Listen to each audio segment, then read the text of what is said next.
શ્રી ગણેશાય નમઃ. માતા સરસ્વતીને નમઃ. સત્સંગ સાગર યુટ્યુબ ચેનલમાં આપ સૌનું હાર્દિક સ્વાગત છે. આજે આપણે આ વિડીયોમાં સાંભળીશું પવિત્ર પુરુષોત્તમ માસની અમીધારા. દેડકો ને ડોસી. એક મોટું નગર હતું. નગરમાં એક ડોસી રહે. ડોસી સાવ એકલી, પતિને પુત્ર બંને પ્રભુને વાલા થઈ ગયા હતા. ડોસીને સગાવાલામાં બીજું કોઈ નહીં, સાવે આધાર વગરની એકલી અટુલી. એવામાં પાવન પુરુષોત્તમ મહિનો આવ્યો. ડોસીએ અધિક માસ નાહવાના નેમ લીધા. સવારે ઉઠીને નદીએ નાહવા જાય છે. સૌની સાથે કાંઠા ગોરમાની પૂજા કરે છે, વાર્તા સાંભળે છે, ગીત ગાતા સૌની સાથે દેવ દર્શન કરતા ઘરે પાછા આવે છે. પછી રસોઈ બનાવે છે, એકટાણું કરીને પછી હરિગીત ગાતા ભગવાનનું નામ સ્મરણ કરતા આખો દિવસ મોતી પરોવે. સરસ મજાની કંકાવટી ભરે, ભાત ભાતની ભાતિયું પાડે, ઈંઢોણી ભરે, સોપારી બનાવે, બેડા ને મોતીડા ગૂંથે, આમ બે પૈસાનું કામે કરતા જાય. એવામાં એક દિવસ ડોસી રસોઈ બનાવતા દાઝી ગયા. હથેળીમાં મોટો મસ જામફળ જેવડો ફોલ્લો થઈ ગયો. રસોઈ અધૂરી રહી અને અપવાસ થયો ત્યારે ડોસીને હૈયામાં બહુ લાગી આવ્યું છે. હે ભગવાન, એકલી પડી ગઈ છું. હવે આ માટે નહીં, ત્યાં સુધી મારાથી મોતી પરોવાશે નહીં, રંધાશે નહીં. ઘરમાં કોઈ કરવાવાળું હોત તો ઘરના કામકાજની મારે ફિકર ના હોત. હેતે હરિગીત ગાતા, મોતી પરોવતા, હૈયે અને મજાની કથા વાર્તા સાંભળતા આખો દિવસ દેવ દર્શન જાત. પણ અરે રે, મારા જેવી અભાગણીએ ને એવા સુખ ક્યાંથી? ભલા ભગવાન, પરભવના કેવાય પાપ હશે તે આ ભવે આમ હાંડિયા થવાનો વખત આવ્યો. આમ હૈયા વલોપાત કરે છે. ગોલોકમાં ભગવાન પુરુષોત્તમ રાયજીને ડોસી ઉપર કરુણા થઈ છે. વિચારે છે ડોસીને વ્રત નિયમમાં આમ વિક્ષેપ થાય છે. કામનો ભાવ ઓછો કરવા જોઈએ જેથી તે આનંદથી સત્સંગ કરી શકે. ભગવાનને પોતાના ભક્તને ભીડ પડે એ સહન થાય નહીં. ઉદ્ધવજીને પોતાને મુખે કહ્યું છે કે ઉદ્ધવ મોહે સંત સદા અતિ પ્યારે. સંતો ભક્તો ભગવાનને ખૂબ વહાલા લાગે છે. ભગવાન ડોસી ઉપર કરુણા કરે ને ડોસીની હથેળીમાં થયેલો ફોલ્લો ફૂટ્યો. ફોડલામાંથી નરિયું પાણી નીકળે, પરંતુ એને બદલે એમાંથી સુંદર મજાનો સોનેરી રંગનો દેડકો નીકળ્યો. ડોસી દેડકાને જોઈ નવાઈ પામી ટગર જોઈ રહી તો દેડકો પણ ડોસીની સામે માથું હલાવતો જાય અને ટગર જુએ. ડોસીની મતી અટકી ગઈ. ભલા ભગવાન, આ શો ચમત્કાર! મતી અટકી જ જાય ને! પણ પ્રભુ પ્રેરિત ડોસી અને દેડકો ધીરે ધીરે એકબીજાથી ટેવાઈ ગયા. ડોસી દેડકાને દીકરાની જેમ હુલાવે ફુલાવે છે, ખવરાવે છે, રમાડે છે. દેડકોય ડોસી જ્યાં જાય ત્યાં સાથેનો સાથે. ધીરે ધીરે આખા નગરને ખબર પડી અને પછી તો એવું કહેવાય કે પેલી દેડકાવાળી ડોસી. પુરુષોત્તમ માસ નાહવાનું નિયમ હોવાથી ડોસી રોજ નદીએ નાહવા જાય. દેડકો સાથે જ હોય. ડોસી કાંઠા ઉપર બેસી નાય તો દેડકો કૂદીને નદીના પાણીમાં પડી સામે કાંઠે જાય અને ત્યાં નહાય. પછી ડોસી અને દેડકો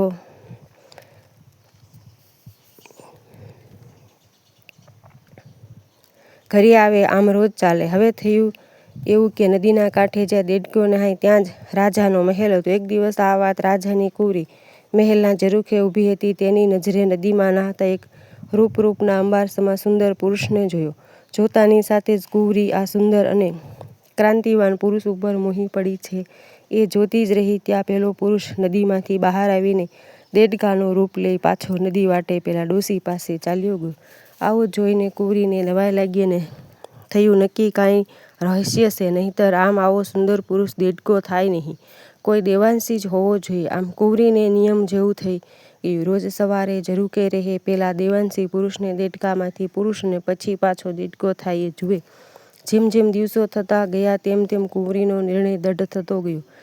પરણું તો બસ આ દેવાંશી પુરુષને, અને નહીંતર જગતના તમામ પુરુષ ભાઈ બાપ સમાન. રાજા રાણીને પણ કુંવરી ઉંમરલાયક થઈ હોવાથી એને વળાવવાની ચિંતા, પણ કોઈ યોગ્ય વરની શોધ ચાલુ જ હતી. આ વાતની કુંવરીને ખબર પડી કે તુરત જ પોતાની બહેનપણી જેવી એક દાસી મારફત રાજા રાણીને કહેવડાવ્યું કે પરણું તો પેલી ડોસીના દેડકા સાથે, નહીંતર બીજા ભાઈને બાપ. દીકરીની આવી વાત જાણતા જ રાજા રાણીને ચિંતા થવા લાગી. કુંવરીને ઘણી સમજાવી, પરંતુ માની નહીં. રાજાને થયું આમ દેડકા સાથે કુંવરી પરણાવવાની જીદ લઈને બેઠી છે. દીકરી સાવે આમ કરે નહીં. વિચારશીલ છે, સંસ્કારી છે. વળી રાજકુંવરી છે અને છતાંય જીદ કરે માટે નક્કી કોઈ રહસ્ય જરૂર હોવું જોઈએ, નહીતર આમ સાવ ગાંડપણ ના કરે. ગુણિયલ દીકરી કદાચ કાંઈક પામી ગઈ હોય અને તેથી જ જીદ લઈ બેઠી હોય. રાજાએ રાણીને સમજાવી લીધી અને છેલ્લે કહ્યું, રાણી, પછી તો ધાર્યું ધણીનું થાય. કુંવરીના પ્રારબ્ધમાં જો કંઈક આવું જ હશે તો આપણું એમાં કંઈ ચાલશે નહીં. માટે ભગવાન ઉપર અને ગુણિયલ દીકરી ઉપર ભરોસો રાખો. જે થાય તે જોયા કરો. આમ વિચાર કરી રાજાએ પેલી ડોશીને બોલાવી. પોતાની કુંવરીની ઈચ્છા દેડકા સાથે પરણવાની છે. રાજાની વાત સાંભળતા જ ડોશી કહે, રાજા સાહેબ, તમે આ શું બોલો છો? ક્યાં રાજાની રાજકુંવરીને ક્યાં દેડકો? વળી રાજકન્યા ઝૂંપડીએ શોભે નહીં, એ તો રાજના રજવાડે જ શોભે. માટે આપ વિચાર કરો મહારાજ. આ તો ક્યાં રાજા ભોજને ક્યાં ગંગો તેલી. હું રાંક ગરીબ રાજકુળની દીકરીના લાડકો ક્યાંથી જાળવી શકું? ડોશીની વાત સાંભળી રાજા કહે, માજી, ધન દોલત તો પ્રભુ કૃપાએ મારી પાસે અઢળક છે. તમે હા કહો એટલે વાત પૂરી. ડોશી કહે, જેવી આપની મરજી. પછી તો પુષ્કળ ધન આપી ડોશીને વિદાય કરી. ત્યાર પછી ખૂબ ધામધૂમથી દેડકા સાથે કુંવરીના લગ્ન થયા. પરણીને દેડકો સાથે કુંવરી ડોશીને ઘેર આવી છે. રાત્રિને સમયે દેડકોને કુંવરી ઘરમાં છે. ડોશી ઘરની ઓસરીમાં ખાટલો નાખી ઘસઘસાટ ઊંઘે છે એટલે મોકો જોઈ કુંવરી દેડકાને કહેવા લાગી, સ્વામી, મને ખબર છે આપ દેડકાનું રૂપ ધરી આપનું દિવ્ય રૂપ છુપાવી રાખ્યું છે. આપ જ્યારે નદીમાં સ્નાન કરતા ત્યારે મેં સગી આંખે આપને દેડકામાંથી પુરુષ અને પછી દેડકો થતા જોયા છે. માટે હવે દેડકાનું રૂપ છોડી આપના અસલ સ્વરૂપે પ્રગટ થાવ. દેડકો કુંવરીની વાત સાંભળી કહે, હે કુંવરી, તે આમાંય સુખ અને સહાયની વચ્ચે પણ ભક્તિભાવથી મારું વ્રત કર્યું, અધિક માસ સ્નાન કર્યું, એટલે હું પ્રસન્ન છું અને તેથી જ તારી ઈચ્છા પૂર્ણ થઈ છે. પરંતુ તમારે હમણાં ધીરજ ધરી તમારા માતા પિતાને કહો, મહાયજ્ઞ કરે ત્યારબાદ હું આપનો સ્વીકાર કરીશ. કુંવરીએ રાજાને બધી વાત કરી છે. રાજા રાણીના આનંદનો પાર નથી. ઘડીના વિલંબ વિના મહાયજ્ઞ કરાવ્યો છે. ખૂબ દાન પુણ્ય કર્યા. પુરુષોત્તમ ભગવાન આથી પ્રસન્ન થયા છે. દેડકાનું રૂપ છોડી ભગવાન પ્રગટ થયા છે. ચારેકોર જય જયકાર થયો છે.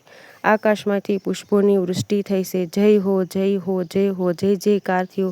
રાજકુંવરી પ્રભુ ચરણે પડી છે. ભગવાન પુરુષોત્તમ રાયે કુંવરીનો સ્વીકાર કર્યો છે. આનંદ મંગળ વર્તાયો છે. ડોશી તો ખુશીની મારી ગાંડી ધેલી થઈ ગઈ છે. અપાર આનંદ થયો. હે વહાલા પુરુષોત્તમ ભગવાન, જેવા ડોશીને રાજકુંવરીને ફળ્યા તેવા સૌને ફળજો. બોલો પુરુષોત્તમ ભગવાનની જય. જો તમને મારો આ વિડીયો પસંદ આવે તો મારી ચેનલને લાઈક કરો, શેર કરો અને સબસ્ક્રાઈબ કરો. બોલો પુરુષોત્તમ ભગવાનની જય.